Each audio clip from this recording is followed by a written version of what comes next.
So, one of these questions is talk about how your work influences new art activism like the Degenderettes. And I'll jump in and just share that I a lot of the works that I do, there's documentation work. I did a short on Teresita la Campesina called Wanted Alive in '96. I also did a movie called Viva 16, Viva 16th in 1994 with Augie Robles. And gender and sexuality are at the forefront. For me, as a genderqueer person, before the concept of genderqueer was out there, like my friend Osa was working on a movie that's how we actually met. Lenore and I have known each other for 30 years, I think. Something like that, a long time. And Osa recently shared a photo of me that's on the flyer that Mason used, where I was using lips. I just always had I used lipstick a lot, and sometimes people would ask, like, what's up? Or maybe they wouldn't ask, they didn't really say.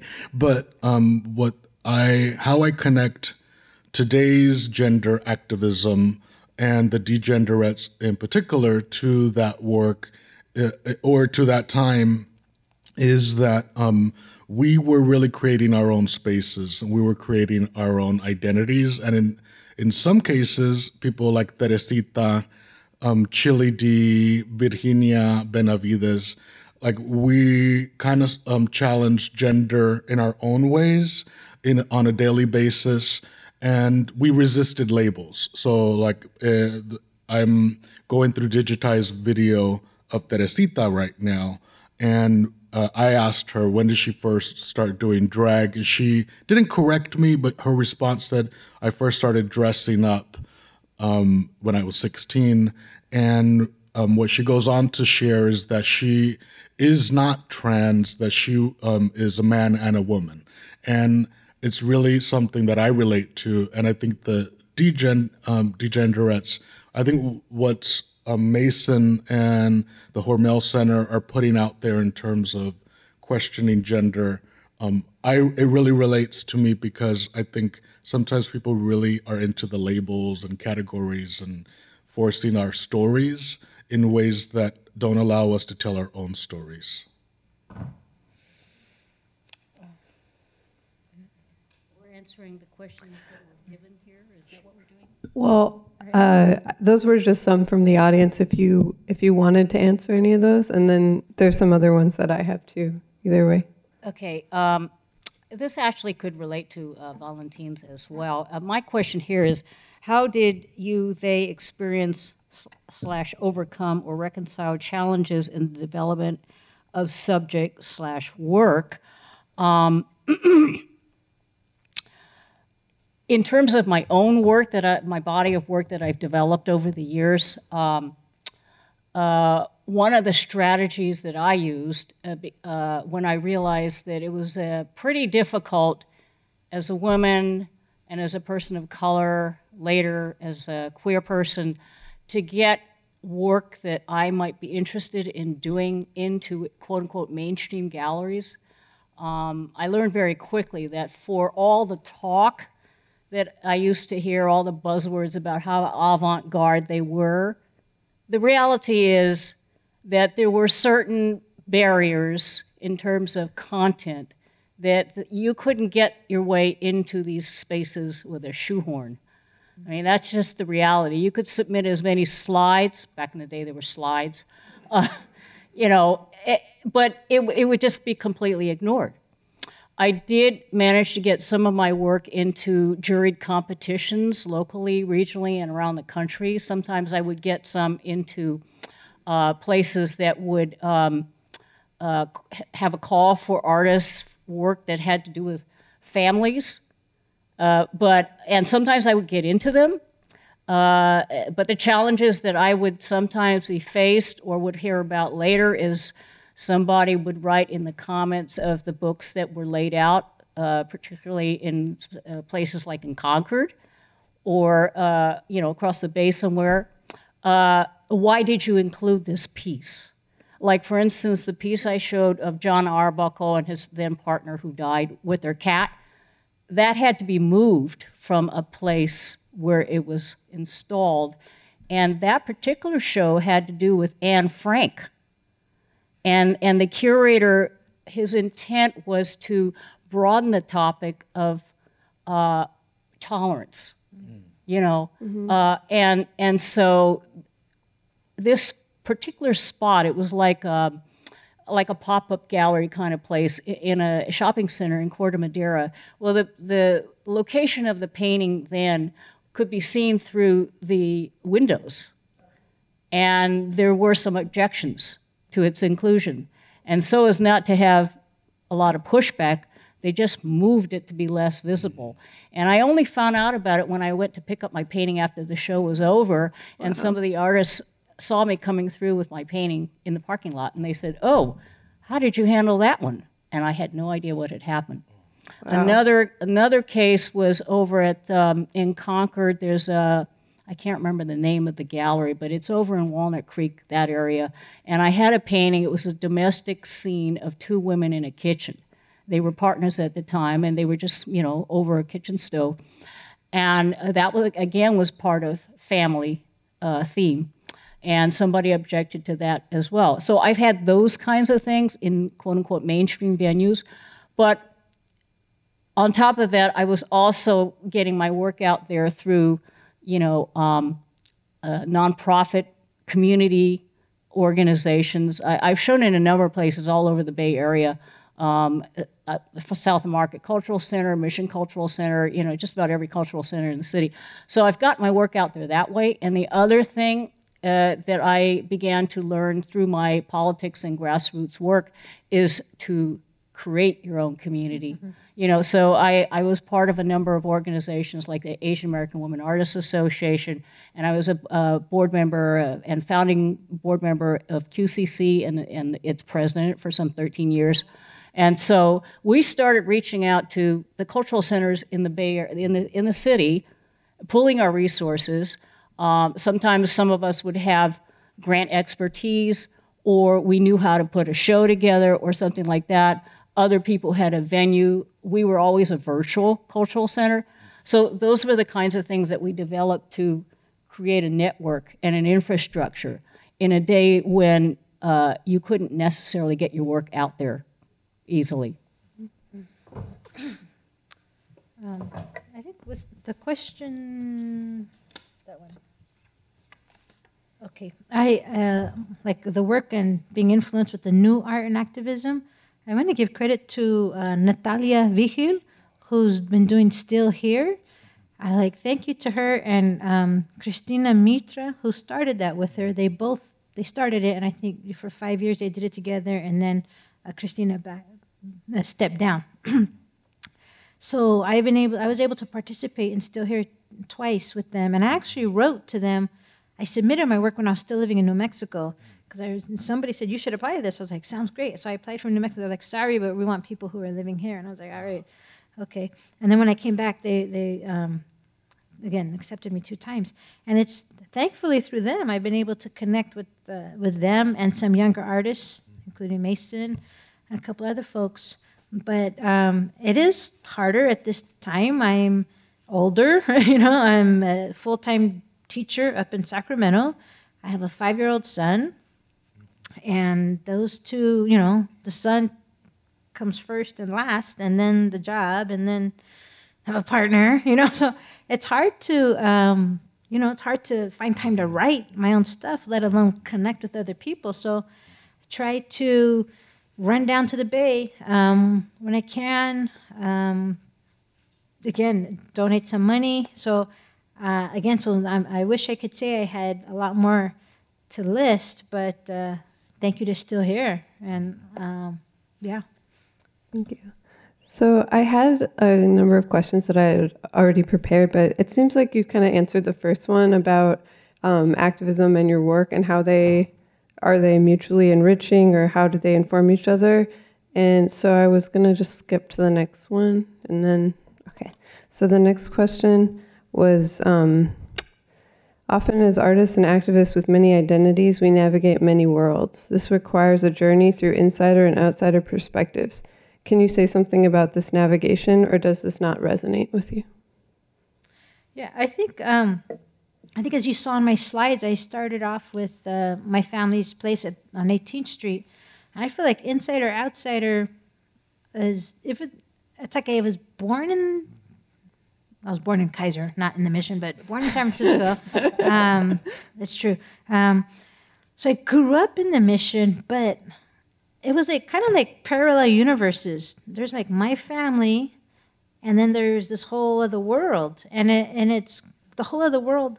We're very insular, very insulated. We had so many cousins and aunts and uncles and grandparents all in the same house every night for dinner that we didn't, and a lot of us were girls, so I think they kept a close eye on us in a way, and we grew up here, and the adults who took care of us, they didn't walk around the world like, yeah, this is my world. That's why I didn't really feel that. They were like, be careful, and so I feel like that's my first insider outsider was our family and everybody else. And then there's, again, being queer, it's like, well, I seen the neighborhood changing where my Uncle Joe used to live on Castro Street, and it was just Castro Street, and now it's the Castro. So there is that thing, and then there's class, and, then there's academia.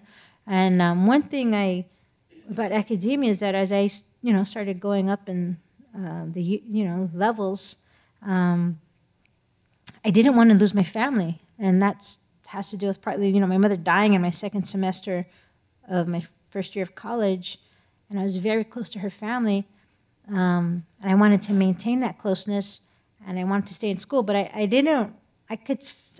heard, it wasn't just my imagination, but with Richard Rodriguez is one of the Chicanos out there, Mexican Americans, who's saying, education made me separate myself. And I knew I didn't want that separation. So I would share what I was learning with my family. And also academia was a weird thing to me. I'm like, wow, because I went there as a high school student at these summer trips, summer programs. And I remember discovering this thing called the bagel. I was like, whoa, what's that? And it was like cream cheese. And I'm like, I don't like cream cheese. I like bagels. But it was this whole other world. But I knew I didn't want it cut off. And it has taken work. Yeah. Any other thoughts? I think Vero Mahano and I had a conversation about a couple months ago that I think is connected to this in that, like 24th Street, there's the Mission Latino Cultural District that's out now, and but Vero works at Mission Neighborhood Center on Cap, and a lot of my work revolves around 16th Street and like love, life, death, crime. Everything on 16th Street. And we were talking about how they're so different, how 24th Street and 16th Street are so different. And ultimately what she said was, 16th Street is shady. And I was like, what? And she's like, 16th Street is very shady, whereas 24th Street is kind of like more respectable now. And I was like, oh, okay, yes. 16th Street is shady and it's still shady. And how I relate it to this is that we are outsiders. That I can walk on 24th Street. I work, Shanti and has an office on 23rd between South Van Ness and Folsom. But I feel I'm an outsider when I go to that part of the Mission. Whereas on 16th Street, they're like, hey, girl, like, where you been? I haven't seen you for a long time. And that's for real, because there's still a lot of us still live there. Like Mahogany grew up, was raised on 16th Street, and Teresita lived at the Mission Hotel at 16th and South Van Ness. And little Lulu, who passed away, a drag queen, lived around the corner from me. She committed suicide on Valentine's Day in like 88. And a whole bunch of us, like, 16th Street is that. Like, we are that. And like, our blood is on that street. our lives are on that street, and we are outsiders, but we're not outside when we're on 16th Street. Thank you. You want to say anything? Oh, just real briefly, sort of. I was actually kind of having a little flashback because I didn't grow up in the Mission. I grew up on the other side of the city in the Richmond district. And my dad tried to buy a house down the peninsula. And he lost money in the venture because he was basically run out of town before we arrived. That was 1951. And so when he decided, okay, we can't get a house there, he was trying to get the family out of Chinatown. I never lived in Chinatown, but I was born at St. Francis Hospital. We lived kind of near there until I was 2. So anyway, he tried in the Richmond district, which in those days was not like it is now. If you know the Richmond district, it's now it's like highly Asian of all sorts, but it took decades to get there. And the newer people who moved out there since then have no idea what happened when my dad brought the family out there. I learned as an adult that there were death threats. And when my dad bought the house through a third party so that he could kind of slip in there, they got the threats, and the real estate agent told him, you better put a 2x4 behind your garage door, just in case. People wouldn't think of that now. I mean, people think that San Francisco is a liberal city. Well, I know. it's not. It never really has been. But back in that day, it was worse, and it was very blatant. And unfortunately, some of this stuff is coming out again. Because, like, for instance, a little segue, I was in Japantown to go to a movie, and I had to use a pass. So I had to talk to a person. I couldn't use their kiosk. Well, I'd been standing around. The doors weren't open yet. And some guy comes up behind me, and he objected. He thought that somehow I had cut in line. There was no line when I came in. It was a white guy, and he said, goddamn Asians. In San Francisco, in Japantown, of all places, right? But unfortunately, in today's climate, it has become prevalent. And I'm hearing things as an adult that I haven't heard since I was in elementary school. So getting back to the question about inside, outside, when I was in the Richmond district growing up, I was always an outsider. But I didn't know that at the time. I thought that was normal. That was my normal, And then as I got a little older, then I, learned a little bit more about all these different barriers. I never understood why whenever I went to the supermarket, that's when they went to take a break, right? And then I realized, oh, they just don't want to serve me. So, those are the kind of flashbacks I had. But yet, I would go down to the Fillmore or whatever with my black high school friends and have no problem. None. Black people were always my protectors. And when I was little, my closest friends were Japanese Americans or Jewish, And later I realized it was because we had something in common. So as I became an adult, because of my family's influence and my dad, who was very worldly, he was a mathematician, and he had friends of all kinds, and he worked with them, I learned to have a more open idea of the world, and so I've always felt comfortable moving in different neighborhoods and with different cultures, largely because of my friends. So, that was just sort of my experience. Thank you, Lenore. Do you guys want to answer that question about hatefulness? Yeah. Okay. It seems like a good segue. Yeah. It's like, how have you coped with hatefulness? Any encouragement for younger folks? This is, the insider, outsider. And, part of the thing about growing up in the Mission and seeing part of it become the Castro, it's been kind of weird because the Mission's home, but there were times when, as I started coming out, felt safer in the Castro, but then later it was like, oh yeah, I really am safer in a way in the Castro, but these big white guys are just bumping into me and kind of run me over here. And I say, I love the mission. I love it. But I have to say, it's the place that it's been the hardest at times to be out. I mean, not just in Galeria de la Raza, which just feels like home, but like walking the streets and just being out. And I mean, I've been harassed on the street. I've been chased on the street. Besides, verbally cussed out or yelled at. And one of the people who yelled at me, I'm telling you, was a little old lady. And all she was like, she saw me, she goes, lesbian. It's like, I mean, if she'd been nice, I would have helped her with her groceries, but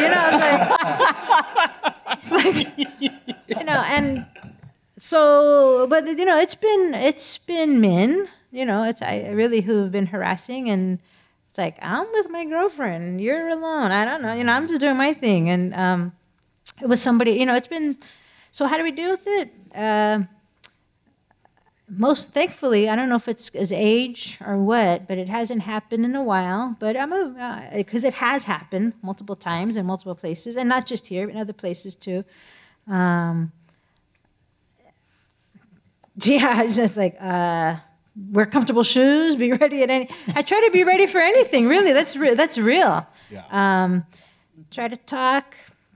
Again, it hasn't happened in a while, so thankfully I'm a little rusty on it, but I don't think it's never going to happen again. I know it can happen. I know that. And I don't like that. That's what I have to say for right now. I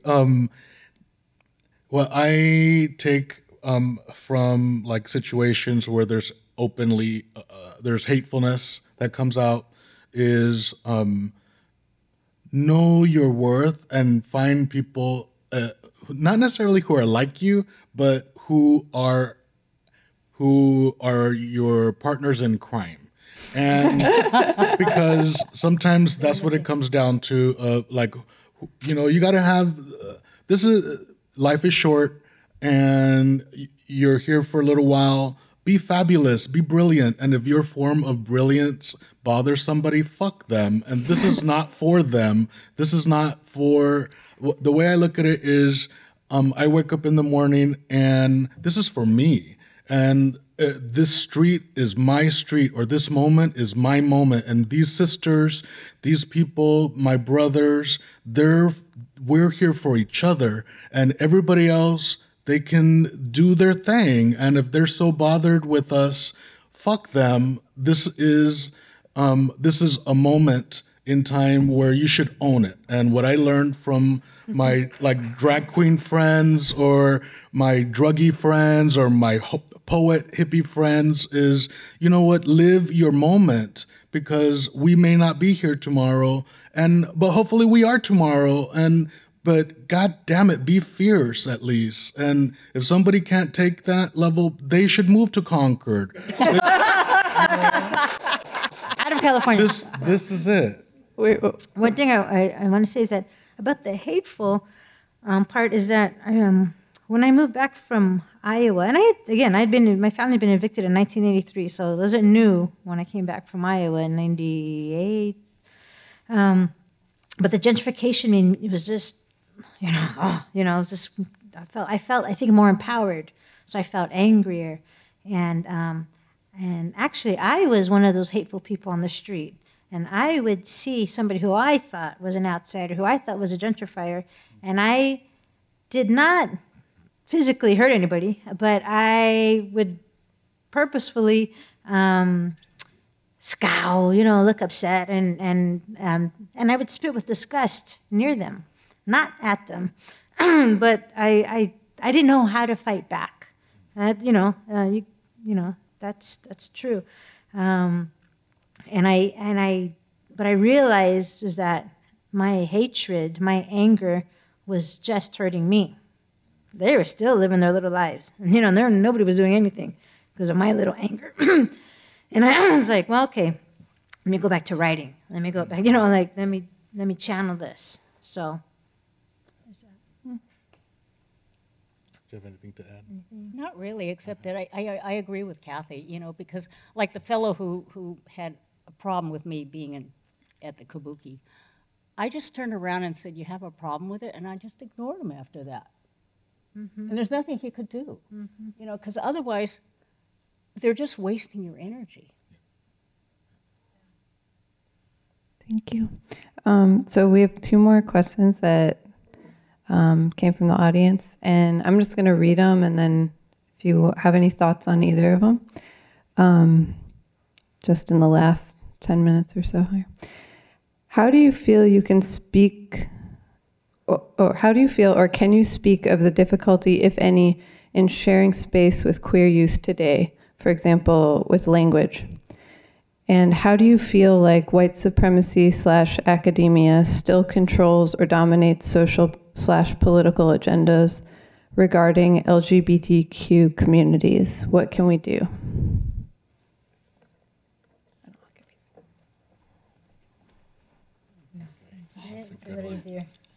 So, if it's okay, I'll kind of jump in. I worked at Lyric, Lavender Youth Recreation and Information Center for about 6 years, and I guess what I learned there, or what I learned in other contexts that I took there and got reinforced, was that the oppression that's occurring externally, that we're able to make spaces and projects and art that supersede those things.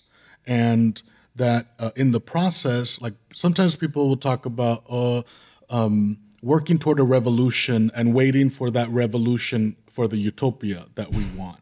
And I don't believe in that at all. What I think is enact your utopia today. But and what I learned being at Lyric was be intentional. Like talk about your boundaries and talk about what works for you and what we're gonna do, how we're gonna do it, and hold each other accountable. And also we deserve high quality things. We deserve high quality programs and art and fabulosity, and that really takes a little bit of extra work. And in the process, our oppressions pop up and we act out against each other.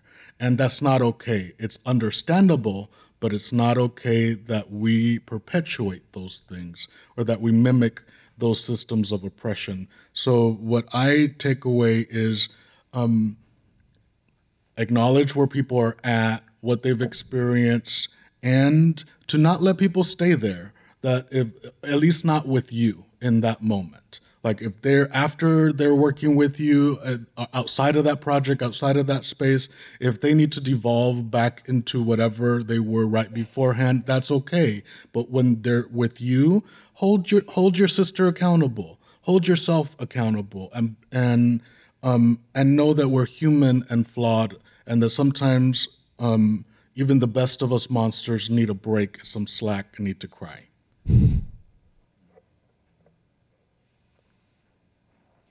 I was just thinking about Katie Gill-Martin, who runs the Queer Ancestors Project. She's based at SOMARTS, and now she's one of the sisters. And I love her when she's in that sort of incarnation. But one time she invited me to come to one of her print workshops where she was, sort of assisting some young people in how to create prints.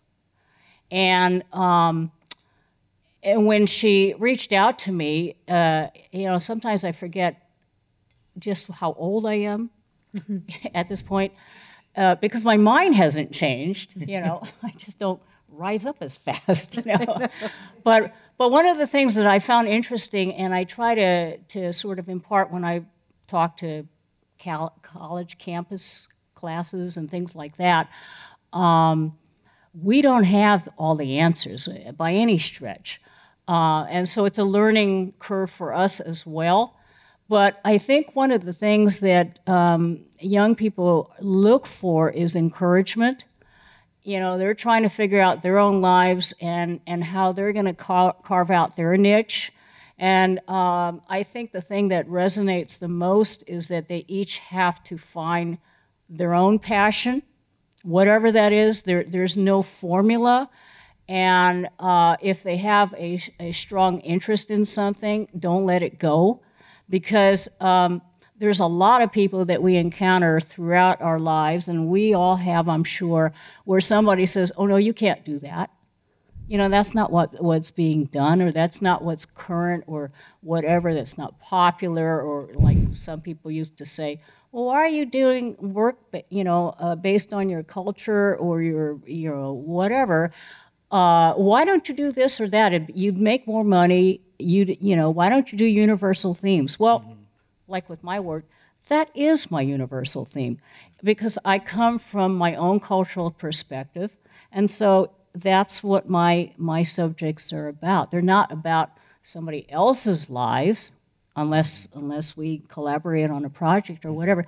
So for young people who are just starting out in their art production or whatever it is that they're going to do with their lives, I think you just have to encourage them to find that. And it doesn't happen overnight, but also to find people with like minds and interests, because that's where you'll be the strongest.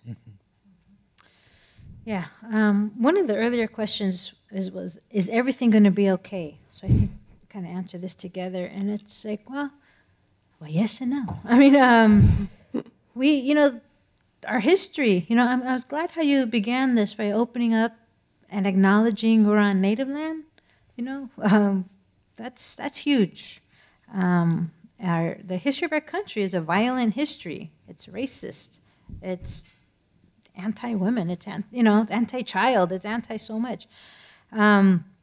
So it's a hard time, definitely. Believe me. I feel bad. Like, God, I thought I was going to leave something better and easier for you all and younger people. I was like, yee. Sorry, but I really, I really do feel that. Like, I thought we were progressing forward, even though we're having some steps back. So okay, but but one thing is we have the moment. I mean, what you're saying, Valentina, is right. Is that and the North, like all we have is ourselves and whoever our people are. And sometimes it's the family we're born into and outsiders. Sometimes it's not our family we're born into and it's other people. But I don't. One thing is I don't try to do anything alone. I really try to show in this. I heard, seeing different names kept popping up and places. It's like, go to what sustains you, supports you, encourages you, like how I ended, and find those people that you can ask those questions, whatever you need to ask, and say what you don't know, and instead of, sometimes we try to act like we know everything and we don't have any questions and we have just the answers and we're going to do that. And it's great to have goals, but life is not linear, and we make mistakes. And not only do we make mistakes, but sometimes we mess up on purpose. We do bad things, We're human, and we have jealousy and anger and pain, and we act out in bad ways. And I'd say try to learn from it. Try to learn from it and try to, apologize as we need to. Ask forgiveness. You may not get it. You may not, and we have to live with it. And I, speaking from experience here. And keep doing your art, whatever it is. And so, I know, believe me, this book came out 20 years after it should have, and I love it what it is, but man, I think about if I had put out an earlier version, oh well, we can't beat ourselves up forever. So follow your passion, whatever that is. And writing, dance, painting, walking, gardening, cooking, all of that, building houses, and teach. And you don't have to teach in a school. I teach in a community college. I have a lot of friends who teach in a university. And I'm a professor, but I'm more of a teacher. My title is professor, but I'm a teacher. I taught high school. I taught in community arts organizations, and I'm so glad. And I feel like I'm so sorry. I'm such a better teacher now than I was, but I wish I was this good then. But learn from it, and take time. Sometimes we get work. It's great to work. It's important to work, of course. We gotta live hard play hard, all that stuff. That's my answer. Thank you. We just have a couple more minutes before the end, but I just wanted to thank you all for coming and talking about your work and your lives. And I didn't really, yeah. So I just remembered, I meant to say this at the beginning, but I do have copies of the books if anybody wants to buy them. Yeah. Cool. Any other? We need a copy for the library of. Well, we have Salvation on Mission Street, but the other one, we've been trying to get it in for like 3 months. I don't know. We'll figure it out. But anyway. If I can add just one little thing, is in terms of maybe the question, like, are we going to be okay? And also youth and sort of looking at, like, I don't know, a path.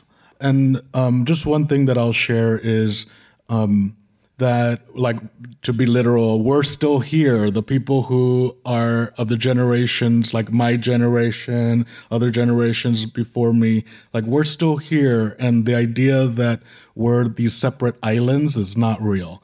And the idea that our projects and that our art and that our work is separate is not true. Instead, what I would say is connect with us. That we're not...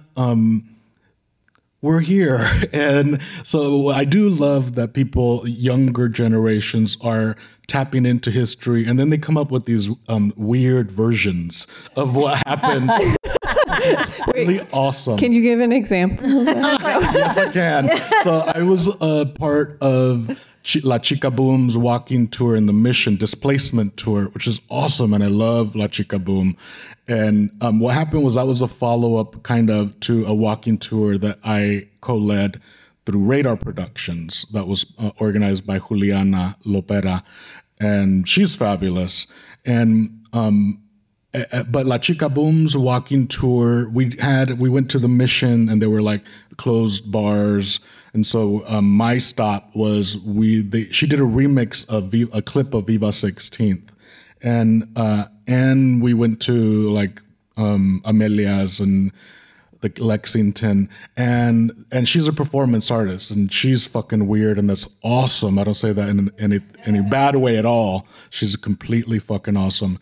But what she did was she took the clip of Viva 16th, remixed it, and put this weird, sad, spooky cumbia song over it, and did this dance, and it was really nasty, and she was like humping the walls, and she was like, it was tripped out shit, and not at all history. Like, it's not didactic. It was not like, I'm gonna teach you about history, but instead she was like, I'm gonna have sex with history right here, and it's in my vagina, and it's gonna get nasty and wet.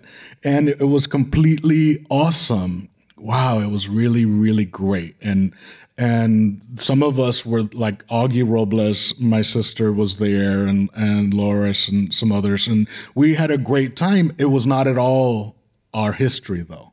So, I mean, it was connected to the site of Esta Noche. Most of the people who were doing that art had never been in Esta Noche. They were too young. And if they were there, they weren't there in the way that, like, Esther and I would hang out at La India Bonita. and like, so, like, when we see something like what La Chica Boom did, it's kind of like, okay. So what I would say is, do your thing. Do your tripped out, weird ass shit, and also connect with us, because we were here. And it's not like people have these narratives that we're all dead, or that we're like they sewed our mouths shut, or we can't make fabulous art anymore. Fuck that shit. Connect with somebody from that time and say, what happened? What was it like? The stories are not linear, they're not clean, but what in the process you will do is actually connect with history and beyond what you're imagining what it was, because it's cool and trippy and fun, but it's not really connected to what happened at Amelia's, or it's not really connected to what happened at different periods of our lives. I think everything is it going to be okay? Yes, but I like this connection, communication. It's about contributing to the conversation. So sometimes same thing. Like, and you don't have to know everything. You don't have to be lack confidence. It's like, it's just sometimes our ego gets in the way. Like, and I think, and I say that because sometimes people are like too big of ego, and sometimes too small of an ego. But it's like, just do it. Just do it. Put the ego aside. Just do it, and you're gonna get the connection, and be part of the conversation. And like you said, like that's a great creation. It's not what the original is, but that's what we're all doing. We're all doing our own thing. Any I remember Esta Noche and the flying beer bottles. I was there. I would say in terms of like, is it going to be okay? Is a better question is, what am I doing today to make today better? And that's it.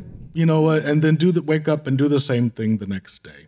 And everything else, if the world blows up, you can't help that. Or Trump does whatever, you can't help that. But you can know, like 10 years later from today, did I work my ass off? And did I make the world better? Did I laugh? Did I create really great art? Did I help people on a daily basis? The answer should be yes. Then you're okay. Thank you.